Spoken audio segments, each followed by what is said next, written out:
10 October 1957. Windscale Works, Cumberland, northwest England. Control room logbooks show Pile 1 in the middle of a scheduled Wigner-energy release, a routine procedure to protect the graphite moderator. Thermocouples across most channels trend downward towards safe values. Expected readings, background activity on the chimney monitors, uniform cooling across the core. Actual readings. One sensor near the later named hotspot climbs past 400 degrees Celsius, edging toward the design limit for air-cooled graphite. Stack monitors begin registering elevated fission products, first attributed to a single burst fuel cartridge, an event the plant has seen before. No emergency declared. The later inquiry will state that a second nuclear heating on 8 October was applied too soon and too rapidly, defining the primary cause. By the time anyone sees fuel at red heat at the discharge face, more than 100 channels are already affected, and the decisions taken in the next few hours will determine how much iodine-131 escapes into the atmosphere. Between 1950 and 1952, the UK Atomic Energy Authority commissioned 2 reactors at Windscale Works on the Cumberland coast. Pile 1 and Pile 2, as they were known, were not power stations. They were bomb reactors, purpose-built to produce plutonium-239 for Britain's nuclear weapons programme. Each pile had a thermal output of 180 megawatts. Together they held approximately 180 metric tons of natural uranium in aluminium-clad rods, embedded in roughly 2,000 tons of graphite moderator. Air was the coolant, drawn in by blowers, pushed through horizontal channels drilled into the graphite blocks, then exhausted up tall chimneys fitted with filters designed by physicist John Cockcroft. The filters were added late in the design process, a precaution against accidental release of particulates. The Ministry of Supply acted as design authority. The UKAEA operated the site. Physicists and engineers shaped Windscale's mission around a single objective: rapid delivery of weapons-grade plutonium to support Britain's strategic independence. Design documents emphasized robustness and simplicity.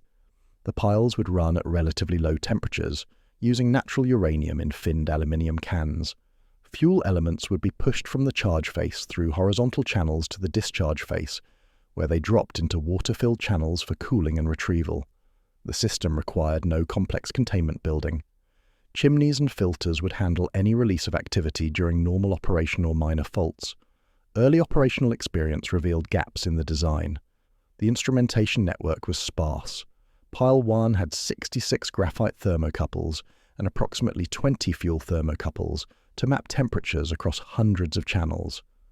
Operators relied on a handful of readings to infer the behavior of the entire core, assuming symmetry that might not exist. In 1952, unexplained temperature rises led to the identification of a phenomenon called Wigner-energy, stored lattice damage in the graphite caused by neutron bombardment. The same low operating temperatures that allowed efficient plutonium production also permitted Wigner-energy to accumulate in the moderator. Unless periodically released by controlled heating, this energy could spontaneously discharge, causing sudden temperature spikes and potential damage to the graphite structure. The official 1957 report would later characterize Pile 1 simply as a production reactor that experienced an accident during a routine Wigner-energy release. That framing masked the underlying tension. Political pressure for rapid weapons production had led to acceptance of a design with incomplete instrumentation and no containment building. Between 1950 and 1957, Windscale Pile 1 carried out 8 prior Wigner releases. The 9th in October 1957 would be conducted under subtly but critically different conditions. Between 1953 and 1956, technical committees at Harwell and Windscale debated how to manage Wigner-energy safely. The physics was understood in principle. Graphite at Windscale's operating temperatures could accumulate energy from neutron impacts, distorting the crystal lattice. Spontaneous releases had already been observed in both piles. Controlled heating above approximately 250 degrees Celsius would trigger a deliberate release, resetting the lattice and preventing uncontrolled events. The challenge was operational. How often should anneals be performed? How hot should the core be allowed to go? And how could operators be certain that the entire core had been uniformly annealed when only a fraction of channels carried temperature sensors? early anneal schedules called for a Wigner release after every 20,000 megawatt-hours of reactor output. Experience showed that this interval was conservative. Operators found Wigner releases increasingly difficult to trigger as the graphite aged and previous anneals removed stored energy. The interval was extended first to 30,000 megawatt-hours, then to 40,000. Maximum recorded graphite temperatures during these anneals ranged from 310 to 420 degrees Celsius, pushing close to fuel design margins. Each anneal was different. Some required multiple heating steps to achieve full release. Some left regions of the core only partially annealed, with residual Wigner-energy carried forward into the next cycle. Windscale Assistant Manager J.L. Phillips formally requested additional thermocouples to provide what he called a complete picture of reactor temperatures. The request was judged impractical. Retrofitting a fully instrumented core would require extensive downtime and redesign. Operators continued to treat a handful of thermocouples as proxies for hundreds of channels, relying on assumptions of core symmetry and uniformity.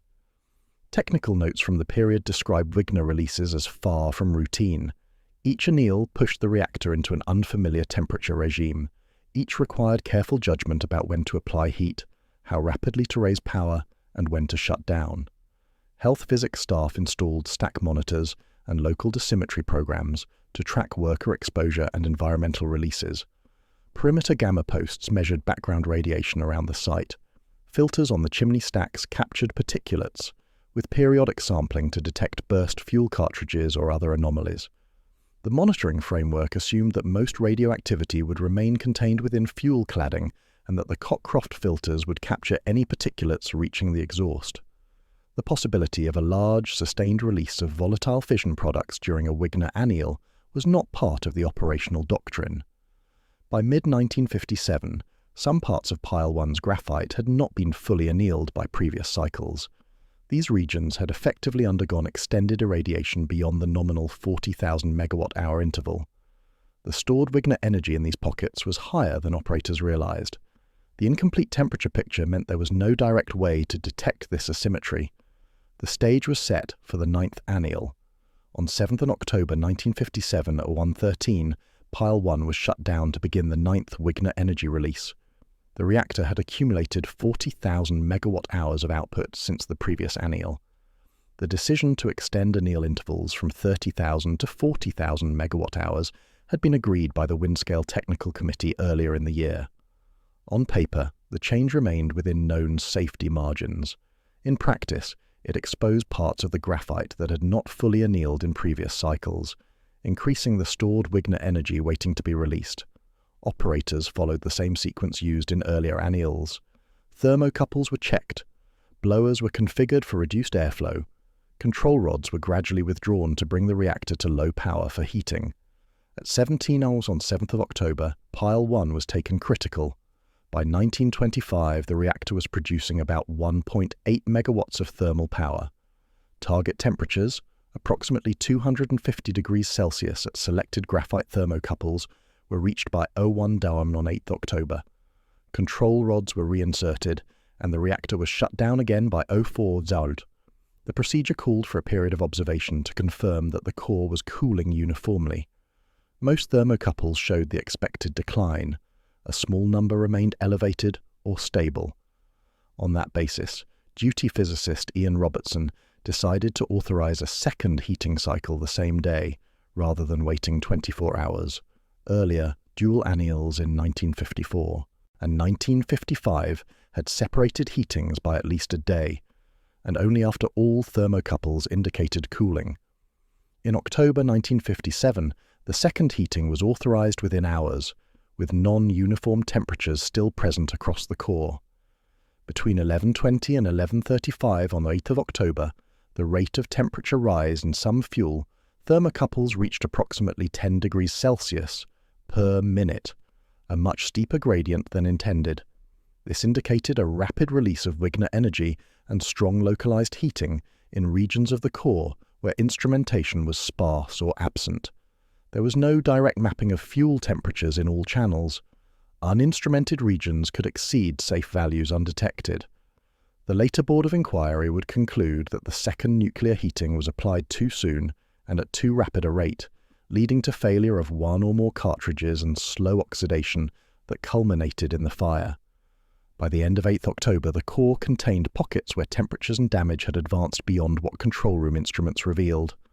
Operators had no reason to suspect a developing fire. The numbers on the control panels suggested that the anneal was progressing as expected. The discrepancy between readings and reality would only become clear over the next 48 hours.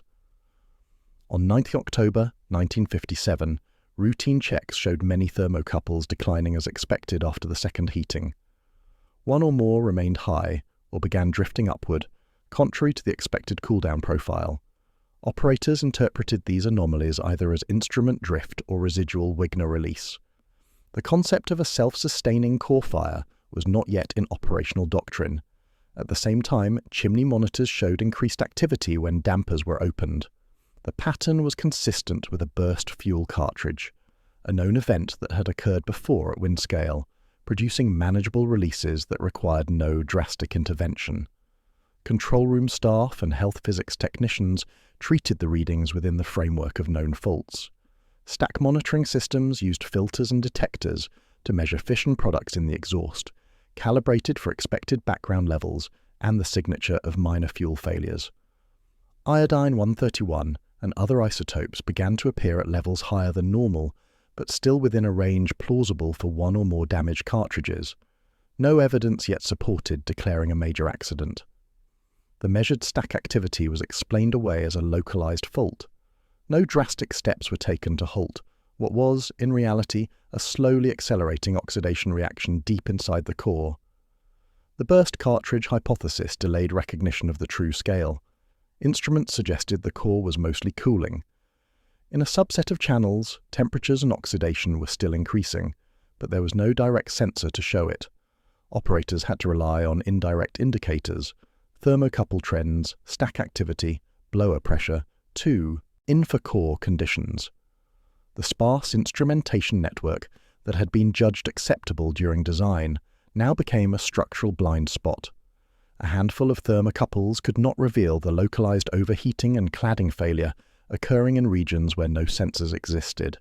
By early 10th of October, some channels were hundreds of degrees hotter than control room readings suggested. Uranium metal was oxidizing inside failed cladding. Graphite was beginning to burn in the presence of air. The fire was spreading laterally through the core, fed by oxygen from the cooling airflow.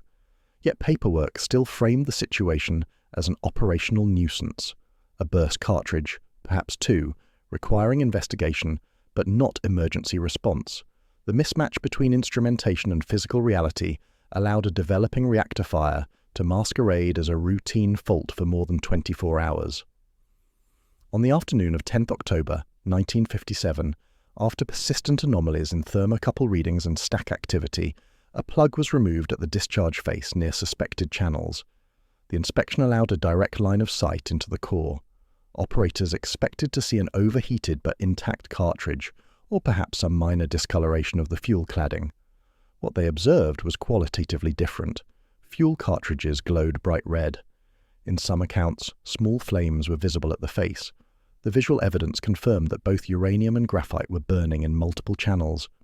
Thomas Tuohy, Deputy General Manager at Windscale, personally climbed the pile and inspected the affected region. He later described seeing fuel glowing cherry red and, in some recollections, flames directly at the discharge face. This was the operational turning point. The problem was no longer an abstract anomaly on a control panel. It was a confirmed core fire. All subsequent decisions about airflow, about carbon dioxide injection, about water, would stem from this visual confirmation.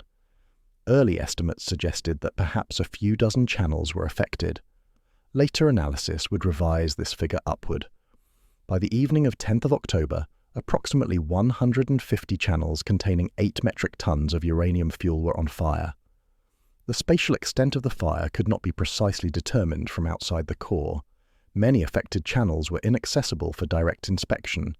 Operators had to infer the fire's boundaries from thermocouple readings, visual checks at the discharge face, and stack activity trends. The discovery of fire in the pile on the afternoon of 10th October became the anchor for the subsequent narrative of cause and response. It marked the moment when Windscale's accident transitioned from a suspected instrumentation fault to an acknowledged reactor emergency. Tuohy and his team now faced a question with no clear precedent in British reactor operations. How do you fight a fire inside an air-cooled, graphite-moderated reactor? Standard. Firefighting doctrine did not apply. Adding more air might cool intact fuel, but it would also feed combustion in the burning channels. Cutting off air entirely might starve the fire, but it would also eliminate cooling for undamaged regions of the core. The next few hours would test the limits of improvised crisis management. Late afternoon and into the evening of 10th October 1957, Tuohy and his team acted on the assumption that increasing airflow might reduce core temperatures. Blower speeds were raised, damper settings were adjusted, thermocouples were watched for a response. In a conventional overheating scenario, where fuel is intact and the core is not burning, added coolant removes heat and stabilizes temperatures. In a uranium-graphite fire, extra air adds oxygen, intensifying combustion and increasing the release of radionuclides. Stack monitors confirmed rising activity as airflow was increased. Health physics staff monitored worker doses and stack emissions. Operators attempted to create a fire break by withdrawing some fuel from channels neighbouring the known hot zone. The goal was to isolate the fire and prevent lateral spread through the core. This work required close access to the pile face, exposing workers to elevated radiation fields. Doses remained within contemporary limits, but the urgency of the situation meant that normal precautions were compressed. Every decision carried a trade-off between immediate suppression and long-term radiological safety. When increased airflow failed to reduce temperatures, the site turned to carbon dioxide injection. CO2 was available on site, used in other gas-cooled reactor systems. The expectation was that injecting an inert gas into the core would displace oxygen, smothering the fire without adding water or other reactive coolants. Carbon dioxide was introduced into Pile 1 through available gas lines. Operators monitored thermocouples and stack readings for signs of improvement. Later analysis concluded that CO2 injection had no significant effect. Temperatures did not fall. Stack activity did not decline. The fire continued to burn. The technical sequence, fire break, CO2 injection with no effect, then water injection with cooling fans switched off, would later be summarized succinctly in post-accident reviews. Each step represented an escalation in risk and a narrowing of available options. By the end of 10th October, stack data indicated that a significant fraction of the eventual iodine-131 release had already occurred. Hundreds to perhaps 1,800 terabecquerels of I-131 were escaping into the atmosphere, yet off-site protective actions had not begun. The fire was still burning in over 100 channels, and the key engineering choice, whether to use water, remained unresolved. On the night of 10-11 October 1957, environmental survey teams were mobilized. Perimeter gamma posts around Windscale were checked. Portable. Instruments were deployed along roads and fields downwind of the site. Plans were drawn up for sampling grass, air filters, and milk to assess off-site contamination. Inside Windscale, the core fire was now acknowledged and actively fought. Externally, there was no evacuation, and routine life continued in nearby villages and farms. Milk continued to be collected and distributed as normal. No general public warning had been issued. Health physicists and scientists from the Medical Research Council began discussions about thyroid doses. Iodine-131, with its 8-day half-life and preferential uptake in the thyroid gland, was the isotope of greatest concern for public health. The main exposure pathway was ingestion through milk. Cows grazing on contaminated pasture would concentrate I-131 in their milk. Children drinking that milk would receive the highest thyroid doses. District surveys measured gamma dose rates and collected samples for laboratory analysis. Typical readings on roads and fields were recorded. Early indications showed that downwind areas were receiving measurable I-131 deposition, though concentrations varied widely depending on distance, wind direction, and local topography. Government officials in London began receiving updates from the UKEA. The tone of these reports was cautious. The fire was serious, but containment had not been breached in the sense of a structural failure. Radioactivity was escaping through the stack, not from a ruptured building. The Cockcroft filters were capturing some particulates, though volatile iodine passed through largely unhindered. Decisions concentrated on immediate reactor safety. The question of public protective measures, evacuation, milk restrictions, sheltering, was deferred pending better quantification of the release and its off-site distribution. By dawn on 11 October, the reactor was still burning in over 100 channels. Environmental surveys were underway. Stack monitors continued to record elevated activity. The key engineering choice, whether to inject water into a hot graphite core with the attendant risk of hydrogen generation, was still unresolved. Tuohy and senior UKA staff reviewed the situation. Increased air had intensified the fire. Carbon dioxide had no effect. The options had narrowed to one: water injection with all its risks, or continued burning with escalating off-site releases.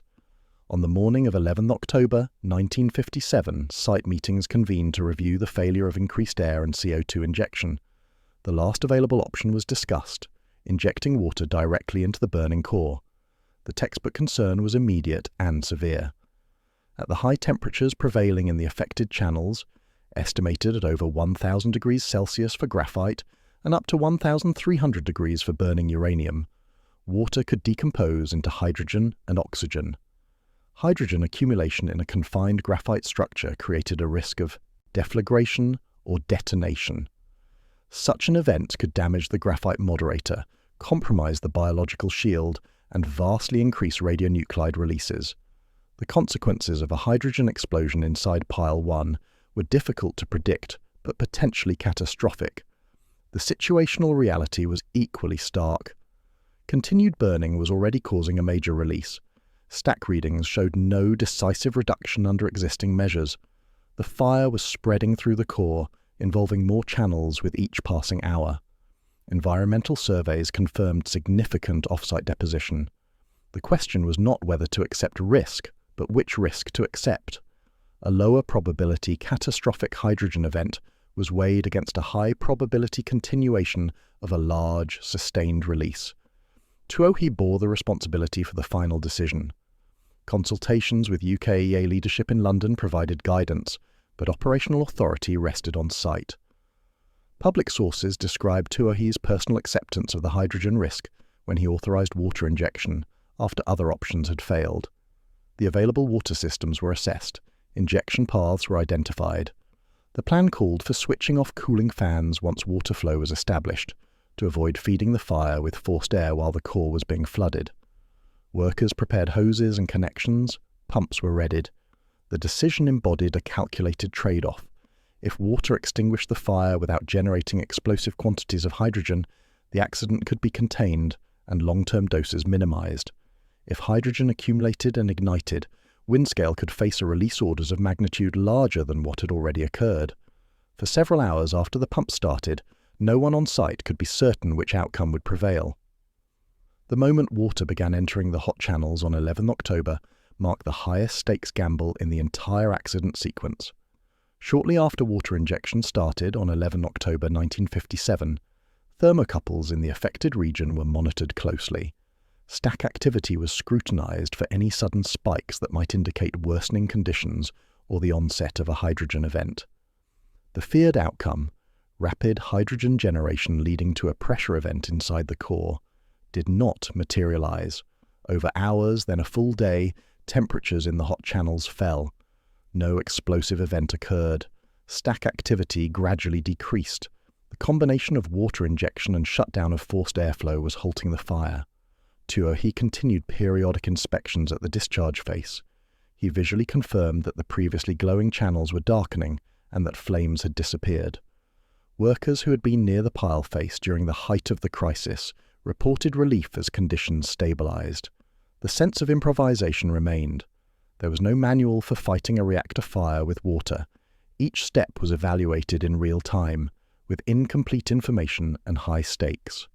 The fact that water worked, without triggering the hydrogen scenario that had dominated pre-injection discussions, was documented in later testimony and technical summaries, though the exact reasons for the absence of a hydrogen event were never fully explained.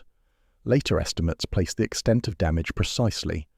The fire had left approximately 10 metric tons of radioactive fuel damaged or melted in the core, concentrated in roughly 150 channels. Graphite control blocks had become overheated. Uranium cartridges had ruptured. Some fuel had partially melted and fused with surrounding graphite. The affected region was structurally compromised. Water introduced into the core to extinguish the fire now complicated future dismantling. Wet, contaminated graphite would be more difficult to handle and package than dry, intact moderator.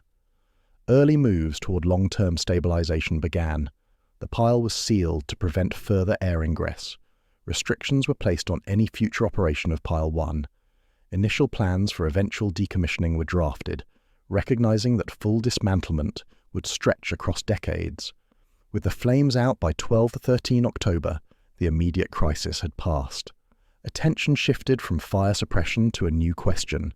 What had already escaped, and what were the consequences for workers, the public, and the surrounding environment?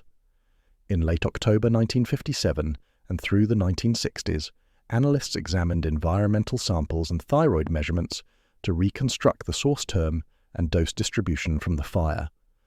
Initial public messaging emphasized that there was no immediate damage to health. Later scientific work told a different story. The fire had released approximately 740 terabecquerels of iodine-131, according to early estimates. Subsequent re-evaluations, incorporating better atmospheric dispersion models and additional measurement data, pushed the I-131 release estimate as high as 1,800 terabecquerels. This was equivalent to roughly 20,000 to 50,000 curies, a scale far below the Chernobyl accident, but still significant by any measure. Additional isotopes were released. Approximately 22 terabecquerels of cesium-137 escaped, contributing to long-lived contamination. Roughly 12,000 terabecquerels of xenon-133, a noble gas, were emitted. Smaller quantities of polonium-210 and tritium also reached the environment. The total collective effective dose from the accident was reconstructed at approximately 2,000 person sieverts, dominated by thyroid doses from I-131 via the milk pathway. Typical thyroid doses for exposed children were in the tens of milligray range, with some individuals in the most affected cohorts receiving over 100 milligray. The UK National Radiological Protection Board, UKAEA analysts, and later researchers, such as Wakeford and others, refined these dose estimates over decades. Units were carefully defined. 1 sievert equals 100 rem. 1 becquerel is 1 disintegration per second. 1 curie equals 3.7 times 10 to the 10th becquerels. A typical chest X-ray delivers on the order of 0.1 millisievert. These benchmarks helped contextualize the doses received by Windscale's neighbors. While significant, they were not at levels expected to cause immediate acute health effects. The concern was long-term, increased thyroid cancer risk, particularly in children, who are more radiosensitive than adults. The quantified releases underscored the importance of rapid food pathway control in nuclear emergency planning. Milk restrictions, not evacuation, would become the defining protective action at Windscale. The recognition that iodine-131 could be released in volatile form, bypassing stack filters designed primarily for particulates, reshaped thinking about off-gas treatment and environmental monitoring in the British nuclear industry. Between October and November 1957, milk samples arrived at laboratories showing iodine-131 concentrations above the action level of 3.7 kilobecquerels per litre, 0.1 microcuries per litre, in areas downwind of Windscale. The operational response was logistically large but deliberately low profile. Milk from approximately 500 square kilometres, about 200 square miles, was impounded. The contaminated milk was diluted roughly 1,000-fold and dumped into the Irish Sea for several weeks. Replacement milk was brought in from outside the restriction zone. Farmers were compensated for lost production. The intervention succeeded in reducing thyroid doses, but it also disrupted livelihoods and raised questions about long-term contamination of land and water. National narrative differed from operational reality. Parliamentary statements and the subsequent white paper emphasised that measures taken were adequate and that there was no immediate damage to health. Sir William Penny chaired a board of inquiry that convened in closed sessions from 17 to 25 October. Prime Minister Harold Macmillan, according to later histories, was concerned that full disclosure might damage renewed nuclear cooperation with the United States. The inquiry's findings were shaped by both technical assessment and political context. The district survey grid, types of instruments, and criteria used to draw the milk restriction boundary were documented in technical reports, though many details remained classified for decades. Stack monitoring data, core damage assessments, and dose reconstructions were reviewed internally, but not released to the public in full. Penny's conclusions identified the second nuclear heating, on 8 October, as the primary cause, applied too soon and at too rapid a rate. The report also stated that measures taken after the fire's discovery were prompt and efficient, framing both causation and official appraisal in language that balanced accountability with reassurance. Penny's full report remained classified until 1988. Its later release showed how much technical detail and risk appreciation had been omitted from the 1957 public narrative. The gap between what officials knew and what they disclosed became a case study in crisis communication, influencing how subsequent nuclear accidents in Britain and elsewhere were managed and reported. Between the 1960s and 2010s, epidemiologists and radiological protection agencies reviewed cancer registries and cohort data to test whether Windscale's iodine plume caused a measurable increase in thyroid cancer. Risk models suggested that the collective dose from Windscale could result in approximately 100 to 240 additional cancer deaths in the long term. Investigations, however, found no clear spike in childhood thyroid cancer in Cumbria uniquely attributable to the accident. This finding did not rule out a small increase. Cancer registries have limited statistical power to detect modest rises against background rates, but it meant that Windscale's health impact remained below the threshold of epidemiological certainty.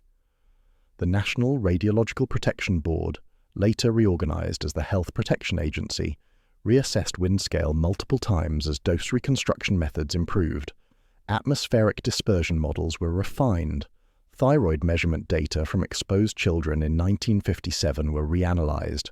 Milk pathway models were updated, with better understanding of iodine uptake and transfer coefficients.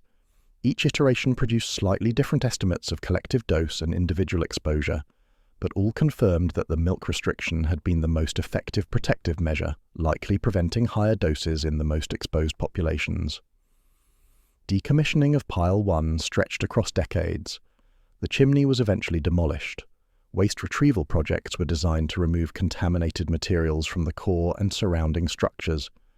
Plans called for dismantling the entire graphite stack and packaging it for long-term storage. Completion was projected well into the 21st century. The long timescale reflected both the technical difficulty of handling damaged radioactive graphite and the low priority assigned to Windscale cleanup relative to other nuclear legacy challenges facing the UK. Windscale influenced reactor design, emergency planning, and radiological protection in measurable ways. Wigner-energy procedures and graphite reactors became more conservative, with longer cooling periods between heating steps and better core instrumentation.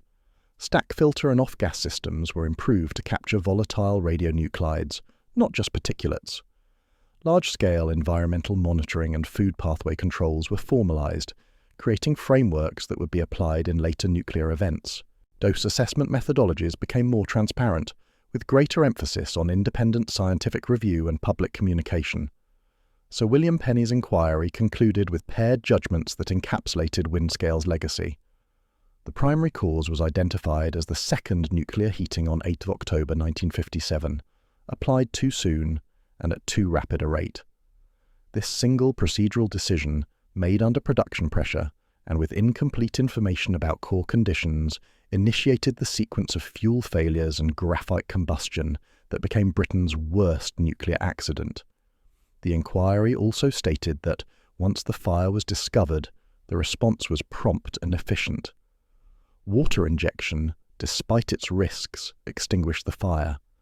Milk restrictions, though disruptive, reduced thyroid doses. Environmental monitoring, though improvised, provided data for dose reconstruction. The dual framing, a flawed procedure as root cause, A competent response as mitigation shaped how Windscale was remembered. It acknowledged failure without attributing blame to individuals.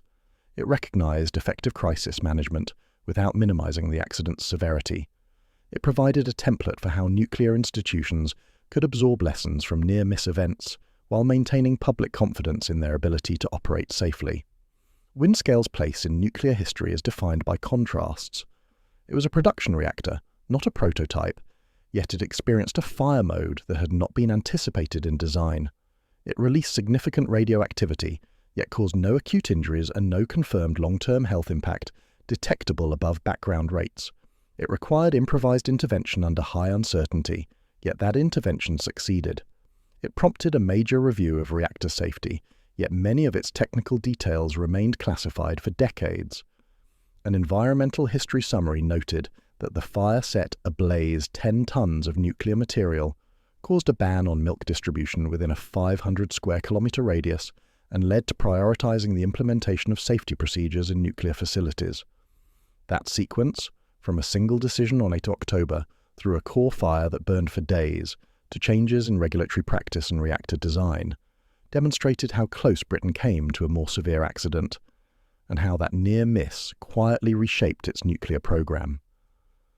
The final line of Windscale's documented story returns to Penny's language. Too soon, too rapidly, yet prompt and efficient.